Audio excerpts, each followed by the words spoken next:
Okay, so Unit 3, Lesson 3, Exponential Functions.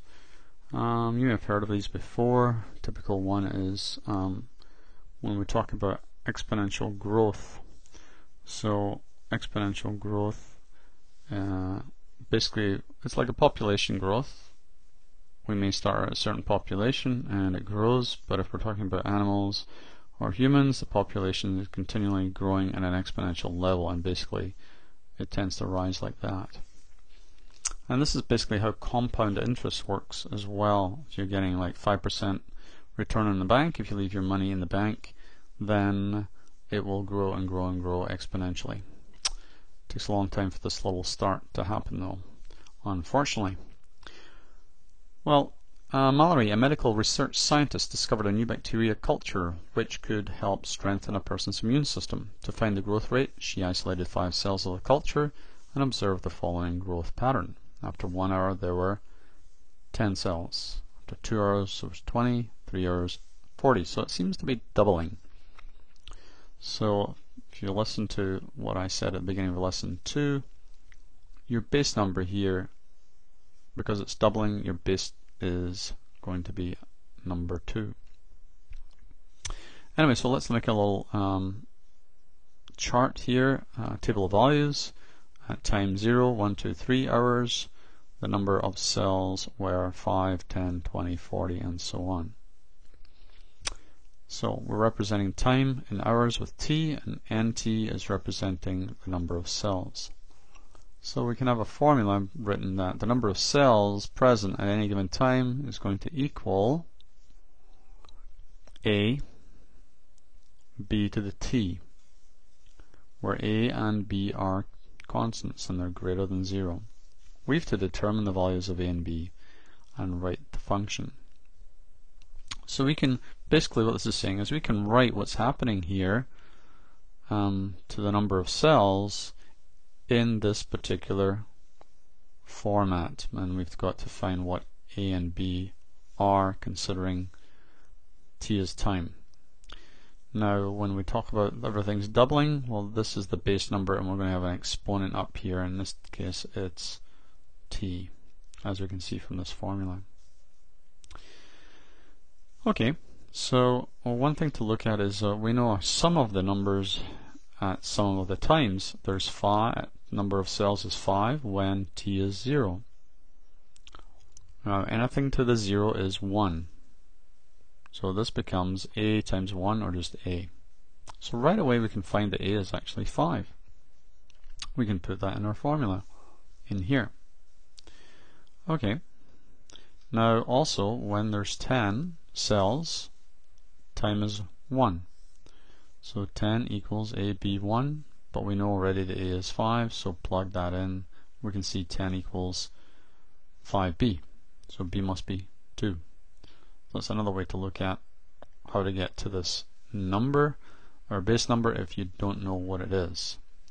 You can use these numbers and plug it into the equation for n and for t, and hence find, especially when you get t equal to 0, as we did here, this turns into a 1. So in that way we can find a, so we can find this, and then obviously find b. Okay, so we can plug those into the formula, and here it is right here. Now use this formula to determine how many cells there will be after 8 hours. Well, simply t is 8. So t is 8, t is 8. So we plug it in, and we get 1280 cells. After 12 hours, there are 20,480 cells. How many hours did this take? How many hours did it take to have, half that amount? Well, it's doubling every hour. To have half this amount, half that amount would be 10,240. This number can be plugged into this equation, and we have to solve for t. We can do a little bit of guess and check for that. Basically, this will now equal 5, 2 to the t. Divide both sides by 5. We get 2, 0, 5, 8 equals 2 to the t. So use your calculator to plug in some values for t. 2 to what power gives this number? Ends up it's 11. Okay. Part D here says use the graphing calculator to graph the function. A graph of this type represents an exponential growth, so you'll see it's growing like this. Okay. And time t, time can't be negative, so even though your calculator, I don't know if it shows this part, but it shouldn't. Well, at least we can't include it, just because values of t have to be greater than 0. So exploring exponential decay, so things like half-lives. Chernobyl is a city in the former Soviet Union. In April '86, there was a nuclear accident and the atmosphere was contaminated with quantities of a type of radioactive iodine. At the time of the explosion, the atmosphere was contaminated with, and we can see how many units of radioactivity there were of iodine. The following data were recorded for the dissipation of the radioactive iodine. After 1 week, we had this, 2 weeks we had this, 3 weeks we had so on. Looks like the half-life is basically a week. Use T to represent the time in weeks and T to represent the number of units of radioactive iodine after T weeks. Complete the following equation of the function which represents the information provided. Okay, so basically we're to fill this in. So as I say, what's happening in this experiment or situation is that the number is halving. So we will use 1 over 2 as our base number. Our A value is really where we start at, and notice we really want week 0 here, so that would have been 30, 2, 7, 6, 8. Because remember in the previous example, to find this A in value, because this is like n t equals a b to the t, we set t at 0 and find a given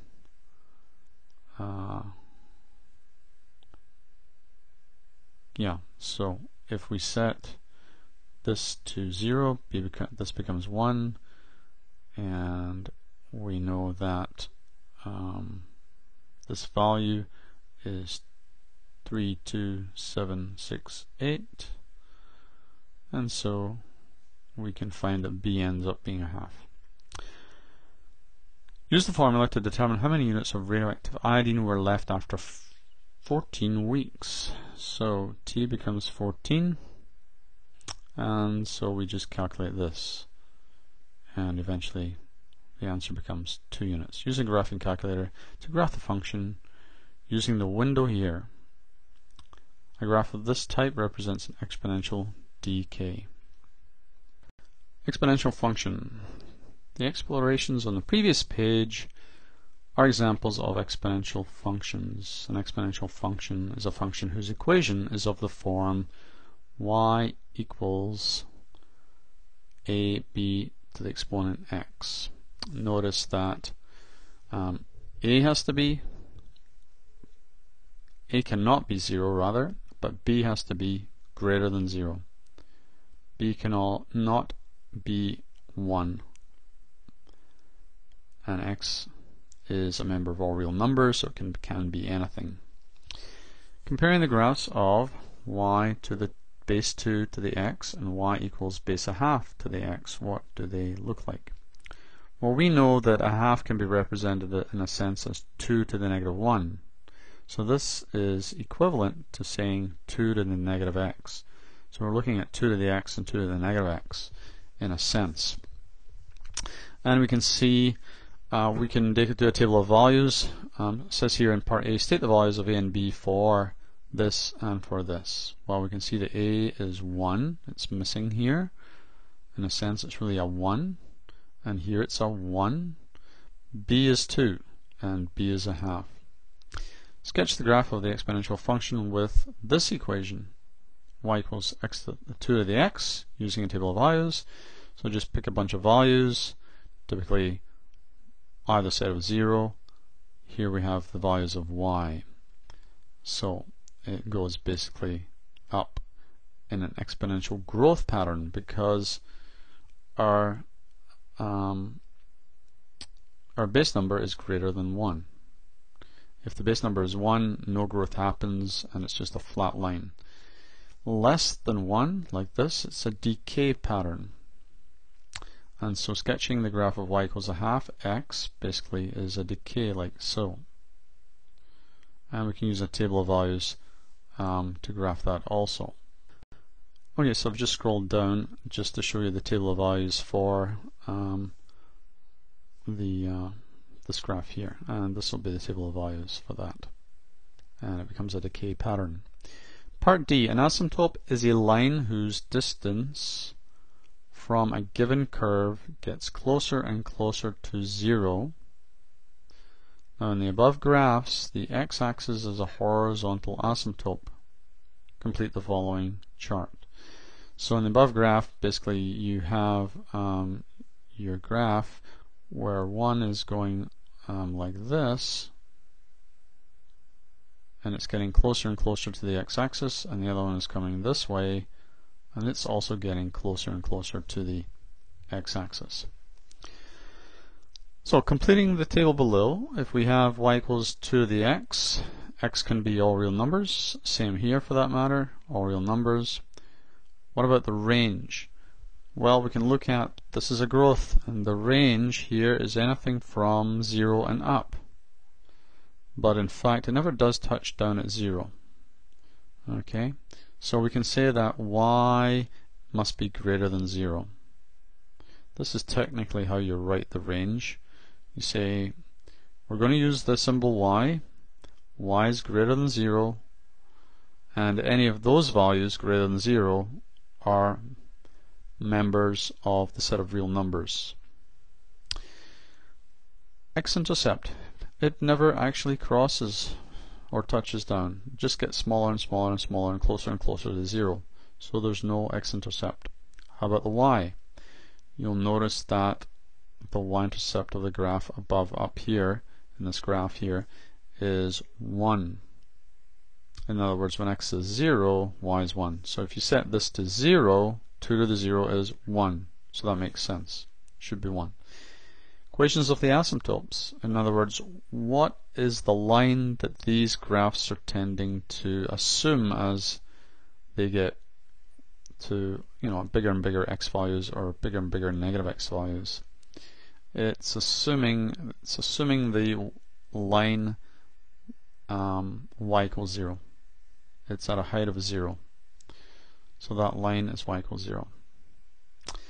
Again, looking at the range of this function, it has the same range. Both of these have the same range. There's no intercepts on the x-axis, and the y-intercept is the same for both. And again, they both end up mimicking, as they go along the x-axis, the line y equals 0. Complete the following statements using the words growth or decay. So this function is an example of a growth function, and this with a base of less than 1 is an example of a decay function. Exploring the value of b in y equals abx, keeping a at 1. So keeping a at 1, what can we make of the value of b? What does it do to the graph or the equation? In other words, the base. As we change the base from, say, 3 to 10, or using a third and a tenth, what happens? So you can see that over here, that if it was y equals 3 to the x, you're here. If your y equals 10 to the x, you're up here. 5 would be between the two of them somewhere. And if you're using fractions less than 1, same sort of a thing happens on the other side. 1 over 10 is here, closer to the y-axis, and 1 over 3 is wide and over here, further away from the y-axis. So you can do this in your graphing calculator. So you want to plug that in. The value of b affects the steepness of the graph as x increases. Complete the following. When b is greater than 1, the curve rises more sharply as b increases. So this is more sharp, rising than this one. And when 0 is between, when b is between 0 and 1, the curve falls more sharply as b decreases. So the curve falls more sharply. So notice I'm going from here to here, here to here, these curves are falling more sharply as b decreases and going from a third to a tenth.